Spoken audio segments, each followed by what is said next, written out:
thank you for stopping back by my channel, or thank you for coming if this is your first time.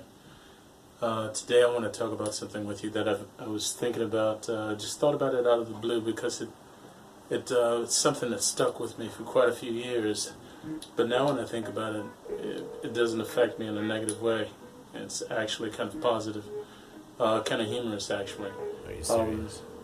I was living in LA at the time this occurred, and while I was there, a lot of good things happened. Some bad things, but a lot of good things.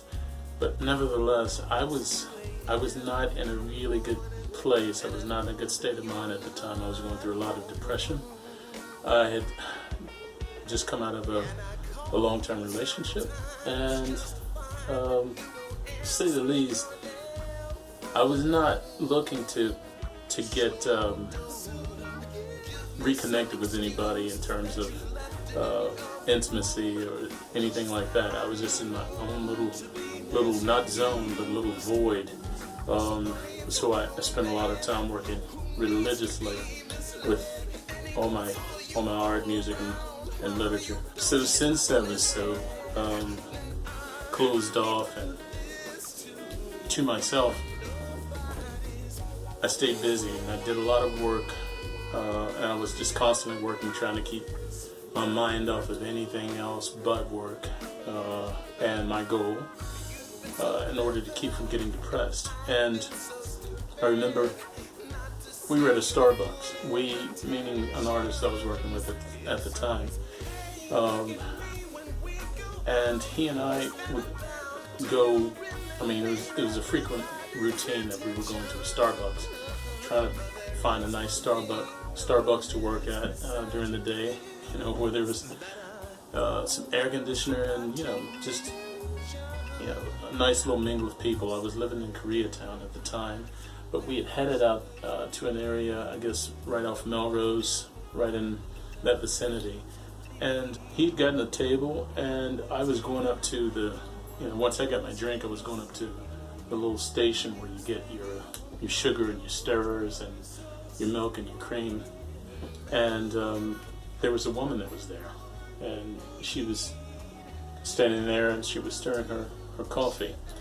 And when I walked up, I don't remember how it occurred, but somehow or another we ended up conversing for a moment, and she introduced herself. But mind you, I was not in the place to be trying to talk to someone, ask someone out for a date, or trying to get connected with anybody for an intimate reason. It was all about the work, all about the grind. And anyway, nevertheless, turned out that she happened to be an actress, and she had done some bit parts and some notable films, not A-list per se, but films that you'd probably recognize by name. I remember she told me her name, but I can't remember it now. And then when she asked my name and I told her my name, I said Lord Toph, and she chuckled. And I remember she said, "So, what are you the Lord of?" And anybody else would probably have a good wisecrack or comeback, but I was so fragile during this time that all I knew to do was kind of like withdraw a bit. And I got really nervous, my hands got clammy, and oh man, it's bad thinking about that. And I feel for anybody that's going through those type of dilemmas in their life, and emotionally. But I gave her my card, and it was an effort, not like, give me a call sometime, but it was an effort to kind of have to prove myself, or to let her know that I'm really who I say I am, and try to explain my worth. One thing that I've learned over the years is powerful people don't spend their time explaining themselves. Not that I'm, all powerful or anything, but you have to kind of keep that in mind as you're growing and as you're going towards your goals. And now when I think back on the situation and think back on just how she kind of reared back and just kind of chuckled, haha. And said, "What are you the Lord of?" and kind of scaled me up and down with her eyes. I think you're no more important, or she was no more important than I was. And when I looked her up,